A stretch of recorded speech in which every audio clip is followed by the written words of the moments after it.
Okay, alright. Sana magandang umaga po sa ating lahat dyan. Ito po, update po natin sa Peanut Vlog for today ay Kim Chiu may nabisto kay Paolo Avellino. Mami ni Paolo Avellino may regalo kay Kim Chiu. Blind items po natin for today. Paolo at Kim Chiu, totoo bang may dummy account? Sino kayang gumawa dito? Pinuutos ba ito ni actress? Okay, bago po natin umpisa ang lahat ng ating kwento, ay paki-like, subscribe naman ang Peanut Vlogs na kung saan po ay palagi ito naka-update sa Kim Pao. Okay, alright. Umpisa na po natin ang ating update. Kim Chiu may nabisto kay Paolo Avellino. Okay, si Paolo po ay may sekretong ganap sa ngayon na kung saan po ay hindi po niya sinasabi kay Kim Chiu. Dahil nga po, ayaw kasi ni Paolo Avellino na nagkakaroon ng negative thinking si Kim Chiu sa kanya. Ngayon guys ay may sekretong ganap po si Paolo na kung saan ay gusto niya pong surprise si Kim Chiu this coming December. Ayon po dito sa ating legit na sources guys is isang simpleng handaan lang daw ang magaganap sa bahay nila Paolo Avellino na kung saan po ay tapos na yung renovation ng kanilang bahay sa Baguio, which is nung ilang months na kasing pinaparenovate ni Paolo Avellino yung bahay nila sa Baguio guys, dahil mas gusto daw kasi ni Kim Chiu na manirahan dun dahil she feel comfortable for it. Yan po yung ayon sa ating legit na sources guys. Kaya si Paolo po ay hindi po niya sinasabi kay Kim Chiu na may ganap siya sa kanya or may surprise sa kanya, at iyon po ay konting salo-salo sa bahay nila Paolo Avellino this coming Christmas season. Kasi nga daw po guys is hindi pa pala lahat ng angkan ni Paolo Avellino ay kilala si Kim Chiu. Yung mga taga-Baguio lang po ang nakakilala kay Kim Chiu, pero yung the rest talaga na totoong angkan ni Paolo Avellino, yung mga iba na sa ibang bansa sa side ng kanyang father, ay hindi pa po daw kilala si Kim Chiu sa side ng kanyang father. Kaya nga po may konting gathering this coming Christmas, at iyon po yung surprise ni Kim Chiu sa kanya para sa ganun po ay makilala ni Kim Chiu ang angkan ni Paolo Avellino. Yung lahat po ng angkan ni Paolo Avellino guys para makilala po yan ni Kim Chiu, at iyan po ay talagang hangang-hanga po yung angkan ni Paolo Avellino kay Kim Chiu, dahil talagang kitang-kita mo naman sa kanila na sobrang welcome po ni Kim Chiu sa angkan ni Paolo Avellino, at ito na po yung inabangan ng lahat. Para sa ganun po ay may transparency po sila sa lahat. At hindi lamang po yan guys ayon din po dito sa ating legit na sources ay si Kim Chiu po ay dadalo sa Baguio. At invited din po siya sa kasal na kung saan po ay may gaganapin na kasal ng pinsan ni Paolo Avellino, at hindi po yan alam ni Paolo Avellino guys. Kaya ito ngayon po natin ang pasekretong ganap ni Paolo Avellino, dahil marami na pong nag-aabang dyan. Si Kim Chiu lang po ang hindi alam. Kaya sa lahat ng mga staff na invited daw po sa ganap ni Paolo Avellino sa December sa kanilang bahay ay alam na, kasi ahead of time pa daw po nag-invite si Paolo Avellino, pero hindi po alam ni Kim Chiu na may ganap talaga sila sa bahay nila, at iyon ay pakilala sa angkan ni Paolo Avellino. Kaya ngayon guys is nagpapasalamat ako dahil may mindset po si Paolo Avellino sa lahat ng bagay, hindi po kagaya ng mga iba na kung saan lang po yung kanilang gusto or yung destinasyon ay yun lang po yung talagang pinapamahagi ng mga iba. Pero ito si Paolo Avellino is he want to say or he want to meet all these angkan para kay Kim Chiu dahil she's to be a wife to be po ni Paolo Avellino at iyan po yung mindset ni Paolo Avellino kay Kim Chiu.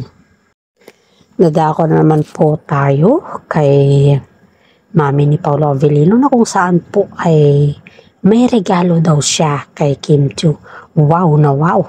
Ito po guys is dumating po yung mami ni Paolo Avellino sa set na kung saan po ay nanood mo na siya ng mga shooting nila ni Kim Chiu, si Paolo Avellino Nanood muna si mami ni Paolo Avellino ng shooting nila Paolo at saka si Kim Chiu sa set. And then after that, after ng shooting guys is hindi alam ng dalawa na may regalo pala yung mami ni Paolo Avellino at hindi din alam ng dalawa na nandun po yung mami ni Paolo Avellino sa set. Ang nakakalam lang is yung management po nila dahil it is a surprise for them, both of them na dadalo yung mami ni Paolo Avellino. Alam nyo guys, ang regalo po ni mami ni Paolo Avellino kay Kim Chiu is yung Sagada bag. Nakikita nyo siguro naman pag lumalabas si Kim Chiu ay may dala-dala siyang Sagada bag. Yung Sagada kasi is came from Baguio po yan. Gawa po yan ng napakatibay na tela at yan po ay tradition na bag sa Baguio kasi sobrang tibay niya kasi yan guys, mas matibay pa kesa sa mga Adidas, Nike, gano'n. Mas matibay pa nga yan eh. Kaya nga dito guys is kitang-kita naman natin dito na mahilig kasi si Kim Chiu sa mga bag. At yung Sagada bag na yan guys is nakita kasi ng mother ni mami ni Paolo Avellino na si Kim Chiu po ay may business na bag. At ang gusto daw ng mami ni Paolo Avellino ay reregaluhan niya si Kim Chiu ng bag and which is binigay niya na po. At laking tuwa po ni Kim Chiu dahil hindi daw niya in-expect na may regalo po yung mami ni Paolo Avellino sa kanya at yun po ay bag. At napakasaya ni Kim Chiu that time dahil sa dami-dami ng naging kanilang ex ay yung mami talaga ni Paolo Avellino ang nag-e-effort sa kanya. Sipin mo to guys hindi pa totally na kumbaga ba is hindi ka pa counterpart ng pamilya pero ang pakiramdam na sa'yo guys is counterpart ka na dahil sa mga bagay-bagay na bagay-bagay na nag-a-adjust na sila sa'yo. Kasi nga po gusto kasi ni mami ni Paolo Avellino si Kim Chiu para kay Paolo. Sabi nga daw niya, tumatanda na sila at dapat magkaroon na sila ng sariling pamilya. Dahil pag magkaroon sila ng sariling pamilya, mas maganda rin po yan para sa kanila at stable naman na yung kanilang trabaho at income. May sarili-sarili na naman silang business. Kaya lahat po yan ay pabor kay Paolo Avellino at saka kay Kim Chiu at iyon po daw din yung gusto ng mami ni Paolo Avellino na magkaroon ng settlement na yung dalawa. Kasi nga daw po, nasa edad na po sila. Sa mga senior citizen po dyan na nag-update sa atin, maraming salamat guys. Kasi isa po kayo sa mga sugid na supporters natin. Shout out po sa mga supporters natin na senior citizen dyan. Shout out din po sa mga senior citizen sa ibang bansa guys. Marami kasi kayo guys, kaya hindi ko po kayo kumbaga may isa-isa. Kaya sinashoutout ko na lang po para isahan na lang yung mga senior citizen na kasama natin na sumusubaybay sa Kimpaw. Dahil ito po ay isang biyaya po para sa atin na makapag-update po ako sa Kimpaw para sa inyo. Alam kong inaabangan nyo na po yan guys, yung sinasabi nila na long table. At hindi na po kayo makapaghintay dyan. Kaya lahat po tayo aabangan yan guys. Dahil ang mami ni Paolo Avellino po, siya po yung nagpamamadali sa dalawa dahil hindi na daw siya makapaghintay sa kanyang apo. Gusto na daw niya makita ang apo niya kay Kim Chiu at saka si Paolo Avellino at napaka-excited naman niya sa mga kaganapan ng Kimpaw sa ngayon. Isipin mo guys yung mami ni Paolo Avellino nag-e-effort na pumunta sa Maynila para lang bisitahin o kumustahin ang Kimpaw. Sa tingin nyo guys, sa tingin niya, siya lang ba yung nakakagawa sa ganito sa mga lahat ng tambalan or marami pa po? Dahil ayon dito sa ating legit na sources guys is parang yung mami ni Paulo Avellino is kakaiba daw. And she's very treasured every time daw. Treasure daw niya yung mga bagay-bagay na nagugustuhan daw niya at yun ay si Kim Chiu. Yun kasi yung gusto niya guys, yung treasure niya sila Kim Chiu dahil ang pag-treasure sa kanila ay isa lamang pong bagay na pinapakita niya na mahalaga po ang Kim Pao sa kanya at boto siya kay Kim Chiu. Kaya nga guys, isip-isip tayo. Kaya dahil dito guys is marami na naman napahanga ang part ni Paulo Avellino dahil sa kasagsagan ng kanilang kabisian ay hindi talaga nila lubos akalain na mapupunta sa wala yung kanilang pinaghirapan ba. Pero isipin mo to guys sa lahat ng mga pabor ng Kim Pao ay ang mami ni Paulo Avellino po ay siya lang talaga yung nagbibigay linaw sa kanila. Siya din yung advisor nilang dalawa pagdating sa mga bagay-bagay na hindi pa nila kayang tahakin. Si mami ni Paulo po ay nagbibigay ng advice sa Kim Pao para sa ganun po ay malinawagan yung dalawa sa kanilang sistema. At hindi lamang po yan guys, napakabait din ang mami ni Paulo Avellino dahil sa lahat ng mga bashers sa kanila, sa pamilya niya, kay Paulo at saka si Kim Chiu ay hinangaan pa niya yung mga bashers. Isipin mo yan guys hinangaan pa niya yung mga bashers. Kaya dito po natin mapagtanto na hindi lahat ng mga mother ay ida-down ng mga bashers. Pero ito hinangaan niya dahil ang sabi niya ang daming nababasa nyo, ibig sabihin yan ang dami yung supporters. Kaya lalo po kayong sisikat pag ganyan. Kaya yan po yung sabi niya dito at alam naman po natin na totoo yan at hindi yan wala yung halong biro kasi pag ikaw ay sikat, tad-tad ka rin ng mga bashers dyan. Okay, alright. Tadako naman po tayo sa ating blind items na kung saan po ay Paulo Avellino at saka si Kim Chiu may dami account daw. Ito po yung nabisto ng ating legit na sources guys. Nabisto din po daw ito ni Kim Chiu. Una daw nakabisto dito guys is si Kim Chiu. At sinabi daw niya kay Paulo kung kaninong account yun at ang sabi daw ni Paulo is hindi daw niya account yun. Okay, dito natin makikita guys na si Kim Chiu po at saka si Paulo po ay ginawan sila ng dami account para mag-comment sa kapwa nilang may katambalan or artista. Ang nilang dami account guys, hindi ko alam kung saan natin pupulutin ito dahil pati ako ay natulala sa nakita ko guys. Itong dami account na to guys is gawa daw ito ng actress na inutusan daw ng aktor. Pero bayad to guys binayaran daw nila to para sirain ang Kim Pao tambalan. Alam niyo guys, yung mga dami account dito ginagamit yung pangalan ng dalawa para manira ng kapwa nilang artista. At yun yung kinagagalit ng dalawa dahil wala silang kaalaalam na may ganun na palang nangyayari sa kanila.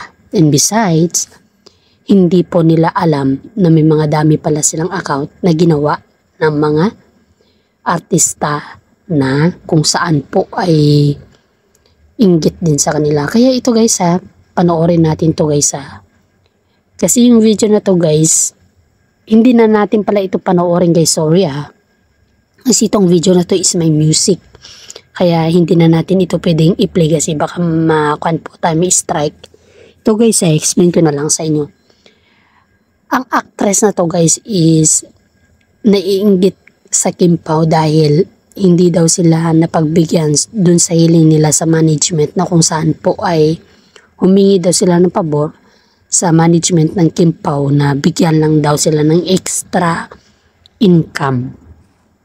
Pero yung extra income nyo guys is hindi daw pabor si management dahil ang hinihingi daw na talent fee sobrang laki. Kapag extra ka naman guys, yung hihingi mo, yung talent fee mo lang, isakto lang naman sa pagiging extra mo. Hindi yung hihingi ka ng more than that terms na yung gusto mo is ay hihingi ka ng mas malaki pa dun sa mga sikat.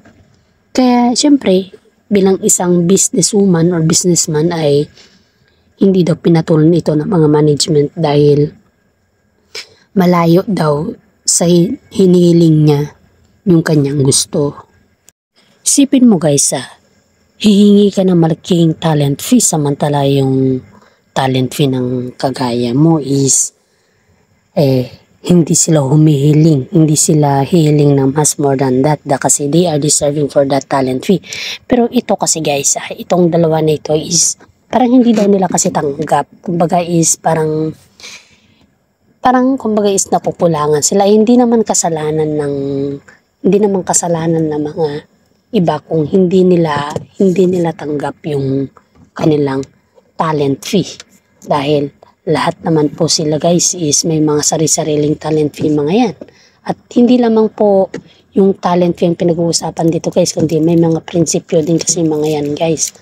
Kaya ito kasi sobra kasi yung tawag dito na sobra kasi yung in-expect nila na porque magkaroon sila ng extra sa Kimpaw, lalaki na po yung talent fee nila. Din nila po inisip na kapag malaki yung talent fee mo, ibig sabihin sikat ka na. Yun dapat yung inisip nila. Kaso parang hindi daw nila ito inisip dahil ang pakiramdam nila ay sikat na sila. Mali naman yun kung tutusin natin. Wala namang ganyanan kasi lahat naman ng mga nag-uumpisa bilang artista ay nag-uumpisa sa mga maliit na bagay. At ang gusto kasi nila to ay mag-uumpisa sila sa malaki na presyo na. Hindi naman pwede yan guys. Ayon dito sa ating legit na sources na hindi daw pinaboran ng mga management ang ganun na sistema nila dahil malabo daw sa katotohanan at kaya iniwasan sila or kaya pinabayaan na lang sila na maghanap na lang sila ng iba nilang management na kung saan ay pwedeng ikumpara or pwedeng bigyan sila ng trabaho. And this is for today guys. Maraming salamat sa ating lahat at God bless po sa ating lahat. Paki-like, subscribe, and comment naman po sa ating YouTube channel, Peanuts Vlog.